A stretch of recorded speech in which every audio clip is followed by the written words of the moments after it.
Hi. Hi, my name is Thomas Buskyler. Hi, Thomas. TV, or it's the red microphone with the nice. Hello. Yes, thank you so much. And my question to you is: huge fan of your work, and I mean, Vecna is an iconic, terrifying villain, one of the most terrifying villain in TV history. How did you prepare for this role mentally? But also, what attracted you for the role of playing that as an actor? I suppose I can answer. I'll try to be as brief as possible. I was a fan of Stranger Things, period, and I was in Los Angeles making music with my brother, and an audition came through for the role, for a role in Stranger Things, and I just, of course, jumped at the chance. I was like, absolutely, let's go. At that time, I had no idea what the character was. I had no idea who I was going to be portraying, but they presented me with some sides from Hellraiser and some sides from Primal Fear, I believe it was. And so I kind of had an idea that this character would be quite dark, but I didn't really know what it was.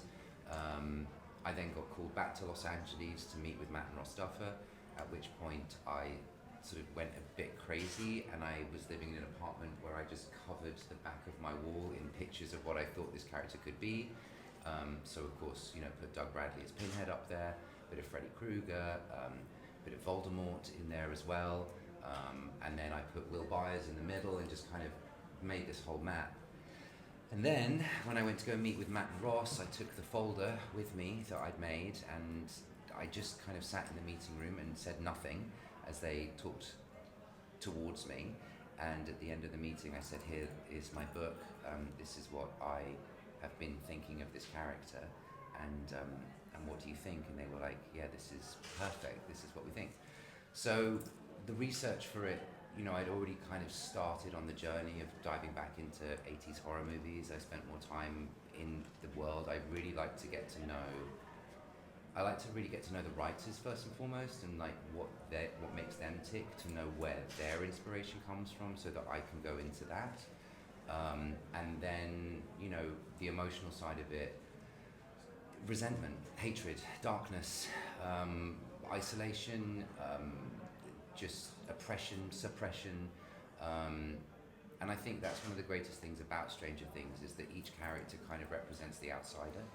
And that's what I just dug into and fell in love with. And then as we were doing it, stuff comes up of your own life, and you're like, oh my God, I didn't expect that to be there. It was there was a real synchronicity to what was going on, and that's kind of how art goes for me. There's a synchronicity. Thank you so much. Boris TV Marquisa. Hi. Hi. Blue yellow microphone. Hello, blue yellow. You are not just a great actor, but amazing musician. Do you still have time for music? Always. I've always got time for music. God, yeah, absolutely. I started a sort of heavier, more kind of metal project last year with a friend of mine called Kyle Adams. It's called Blood Magic. It's sort of, I don't even know how to describe it. It was called post-hardcore, but I'm not really sure if it is post-hardcore. I write all the time. I just love it. It means everything to me. Of course, making television shows and so on and so forth, schedules can be tight, and so the idea of going on tour for 6 months is quite can be quite a feat to achieve. But it's definitely something that I envision in my future. And I made a promise today in the hall in front of about 1,000 kids, saying that I would come back to Prague and play music. So a man is only as good as his word, so I suppose I have to come back and play some music. You have to. I'd love to. Every time we came here with the band, I always had the best time. It was just always a very hot, sweaty show. So yeah, I've got good memories of being here and playing music, 100%. Could Vecna sing? I feel like Vecna is more in the sort of, I don't know about singing, he's more in that sort of Tom Waits world. Smoked a lot of Marlboro Reds. Do you know what I mean? I don't do it in public. I know. I get asked often. I did it on a television show in America, and I now keep it quite close and quite personal. If you were a friend of mine on a text basis, you may occasionally receive a voice note of me saying silly things. in the Vecna voice. That's always a joy to do. And I'm always surprised by like how much people love it. It's really weird. It's really strange. But yes, no, thank you. Teresa from Extra CZ. Hi, Teresa. Nice to meet you, Jamie. I would like to ask you, you played so many different characters, like in Sweeney Todd or in Twilight. So which character was very close to you, like you really loved to play that? It's a really interesting question. I mean, I've been so fortunate to be a part of so many incredible projects, and I think what happens when you start a career, and I think we can probably all attest to this, particularly when you're young, you have no real idea what you're doing. You're just kind of out there being like, I'm just going to do it and hope that I don't get found out, you know what I mean?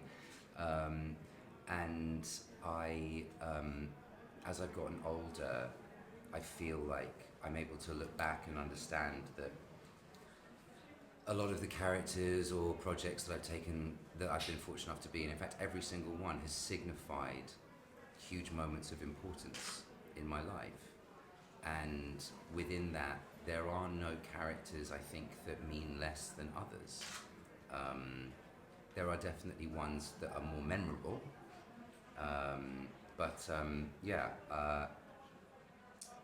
As I've gotten older, I've understood the importance of,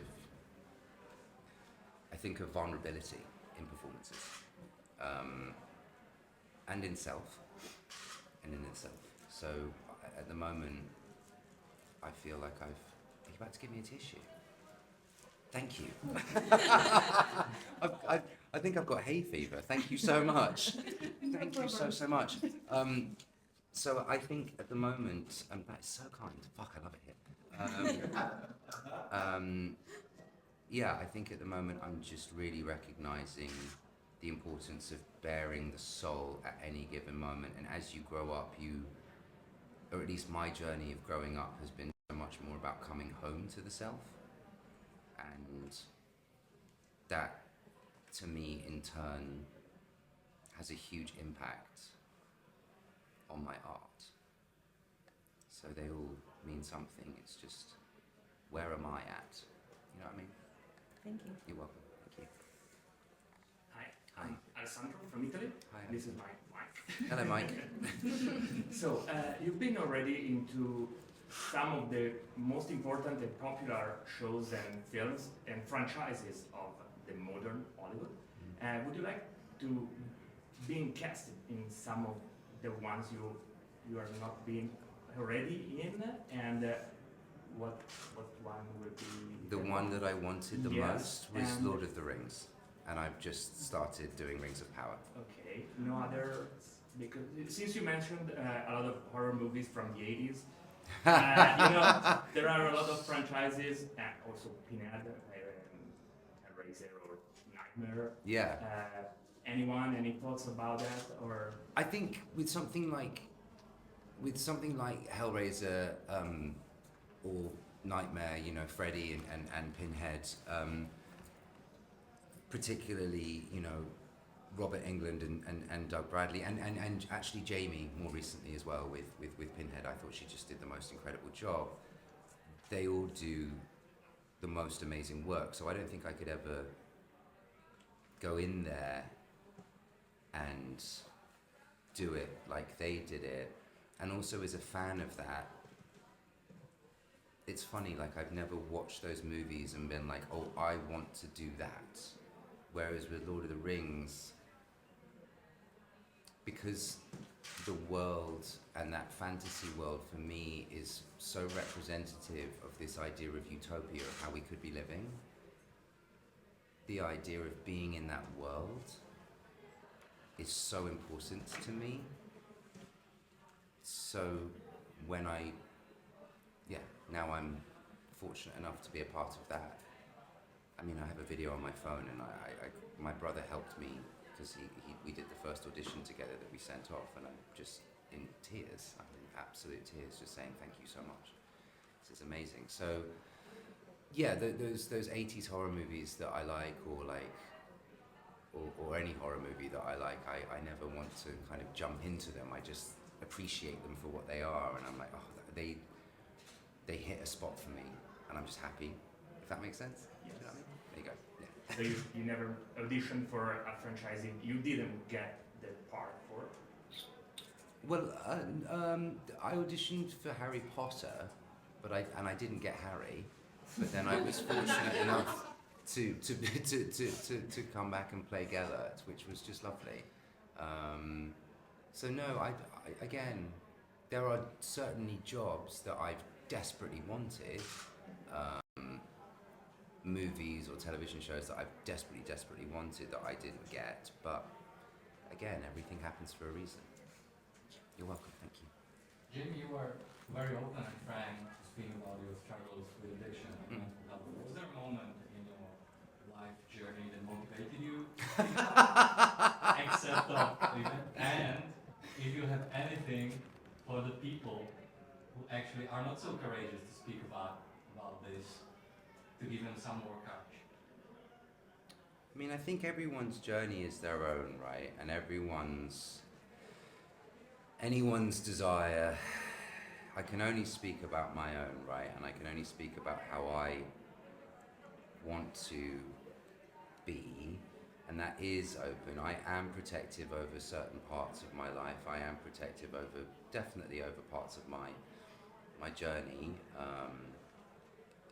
I share what I can and what I feel comfortable with sharing, in the sort of hope that maybe it might hit home with somebody else, or if I can engage in a conversation with somebody else where we can both share a message of experience and strength and hope, and that's really, really powerful and really, really beautiful. With regards to, like, was there a moment? Yeah, there were a few. There were a few. And I think, as time goes on,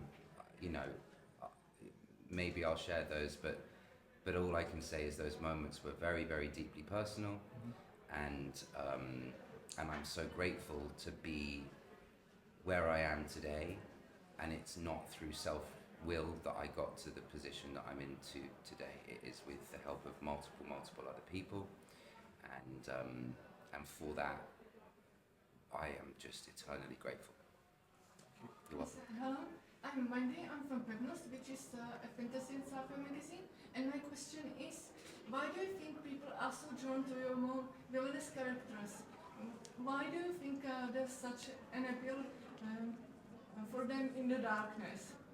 Well, I think it's human nature. I don't want to say it's human nature for darkness, but I think with the more villainous characters, they wear their damage and they wear their experience very much on their sleeve, so it's accessible.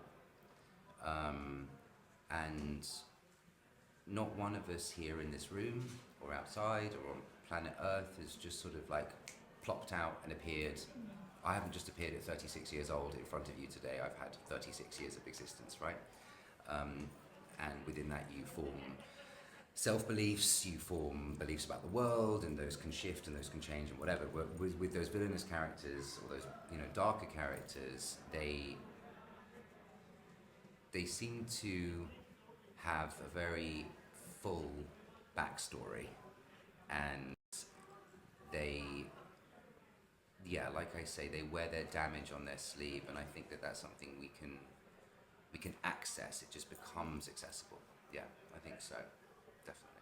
Okay, thank you. You're welcome. You're welcome. Do you have a memorable experience of one of your past roles you've done that changed the way of your acting? Maybe a person, a moment? There's a few. There are a few. I think with Stranger Things, I definitely...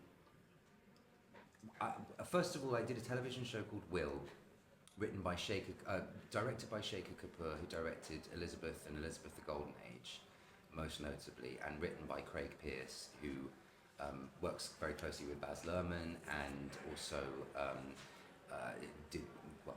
very closely with Baz, so he's done a lot of stuff, including the Elvis movie. And going through that process with them I was 27 and I just kind of cut loose. I let myself go. And I was like, I'm just going to go out there and just be raw. Like, that's what I'm going to do and that's what I'm going to give. And I had the best time doing it. Now, the character was a little wild. He was definitely a maniac. And I had a lot of fun. But then with something like Stranger Things, particularly in season 4, episode 7, I worked a lot on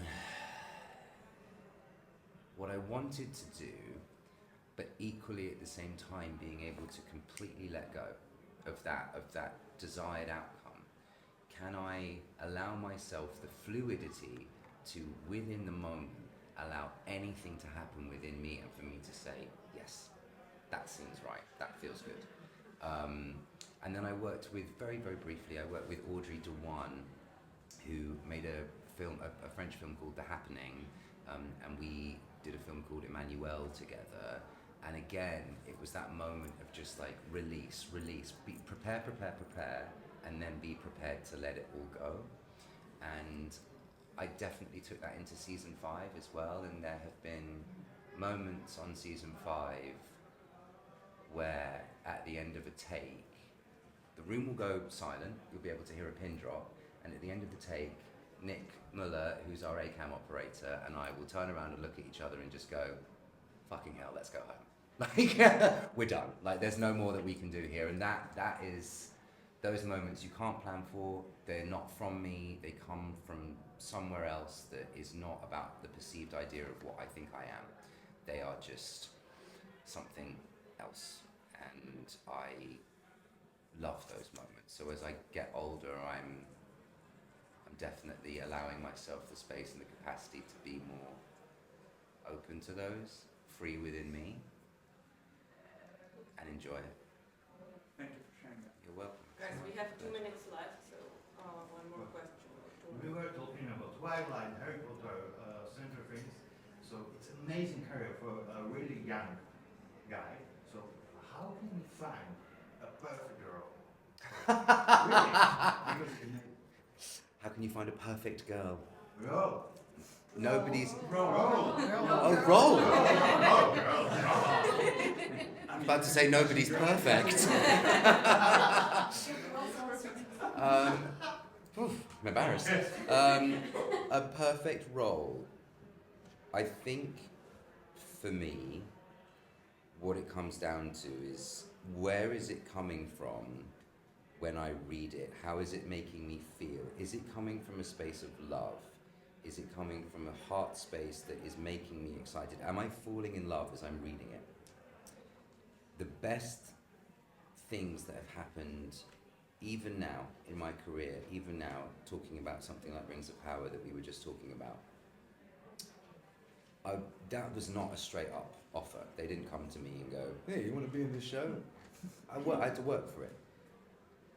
But the moment it came through my door, this thing in here exploded with joy. And that's where the perfect role comes from for me, is it's this. It's a marriage, right? Getting married to yourself again. And it's a beautiful, beautiful experience. So intention is all I can say.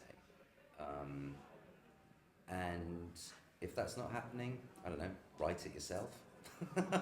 Create your own.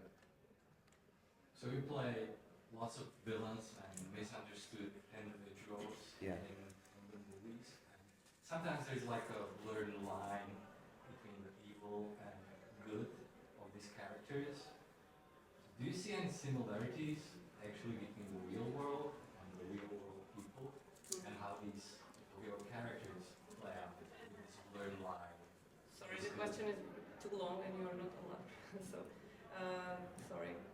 One last question from Alessandro. Okay, so as you were sharing today a very funny memory about Harry Potter, Yes. your edition, I was thinking, Yeah, oh God, yeah. that was amazing, and I was thinking, what has been the most peculiar, maybe even embarrassing experience as Vecna on the set? I was Vecna. I fell over when I was wearing Vecna. Again, it was the scene with Sadie, with Max, where she's running from Vecna and she pulls out the vine and he stumbles backwards before she runs off. And it was quite slippery and I fell over and everybody gasped. And I was like, oh, they really care about me. They love me. This is so nice. And they don't. They just really care about how expensive the makeup is and whether or not they're going to have to reapply it. So that was probably my most embarrassing moment. Yeah, definitely. I mean, going to the bathroom is always very embarrassing as well, but we don't need to talk about that. The next time. Yeah, next time, yeah. Perfect. That's it. Thank you so much, everyone. Appreciate you. Thank you.